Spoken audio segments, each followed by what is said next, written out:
Thank you, Madam Speaker. My question's to the Premier. Premier, you were just talking about the future of young Tasmanians. The science and the evidence of our own eyes confirms the planet is hurtling towards catastrophic climate change that threatens their future and the future of civilisation. As Premier of this island state, you've been in a leadership position while climate-induced fires and floods have caused devastation and tragedy. As a leader in our community, a Tasmanian, an intelligent person and a father of 3 precious young Tasmanians, can you show the leadership necessary to confirm the truth? To agree we have a decade to avoid consigning our children and grandchildren to the bleakest of futures.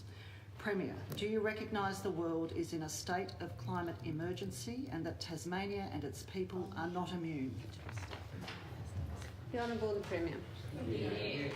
Thank you, Madam Speaker. I thank the member for the question and the opportunity to speak about what is a very, very important issue for Tasmanians, for global citizens, for our government. And, Madam Speaker, we are addressing this matter with the priority it deserves, and we are a government that believes in more action and less talk on this matter. And I want to outline again to the Parliament today the actions that we are taking to address this issue, both locally and with global significance. And we are leaders in this space, Madam Speaker. We should be proud of it, and we should embrace all that we do to address this climate change challenge and come together and demonstrate to all people who are concerned, young and old Tasmanians, about what we are doing to take a leadership position in this space and indeed to take action on delivering with climate change issues. And I do want to point to another document that is substantive in its detail and its content and contains the actions that we are taking as a government. As I've said before, Madam Speaker, they are climate action plan deniers. This is what this government has done to not only advance progress on reducing our emissions to the extent... I have a... Yes. Question. Can he confirm, does he have the courage to confirm we're in a climate emergency? Thank you. I'll let that stand on Hansard. I'll let the Premier proceed. Speaker.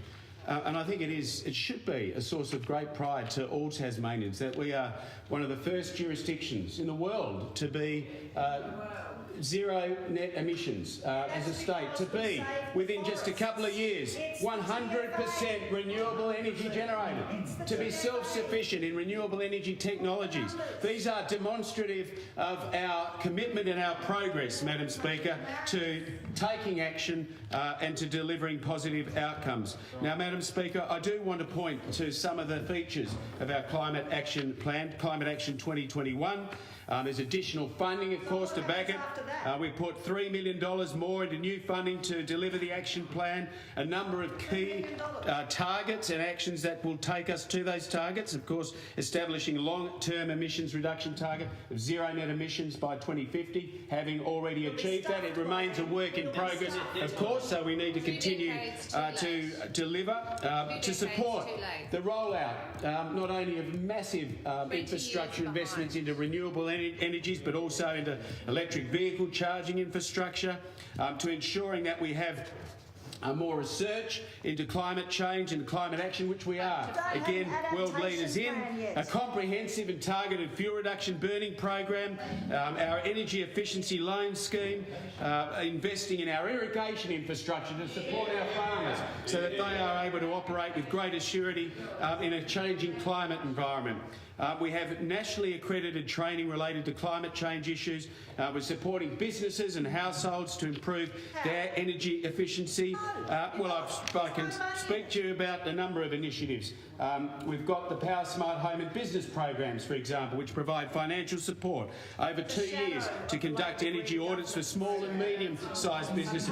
Madam Speaker, the member who asked the question should inform herself of the facts, of the things that we are doing. We're always prepared to hear what we can do more of or better of, and Madam Speaker, I'm always prepared to hear new ideas from opposition parties. But for those who suggest suggest that we are not taking action to address climate change. It's not true. For those who would like to frighten people or misinform them deliberately to progress their own political agenda, Madam Speaker, that does nothing. But it's under this plan and this government's commitments that we have Tasmania in a strong and enviable position as one of Australia's great renewable energy states, a reducer of emissions, Madam Speaker, and a government that I believe is taking very strong action to deal with what is a very, very serious matter to Tasmanians, and it's happening through our plan. Thank you. I take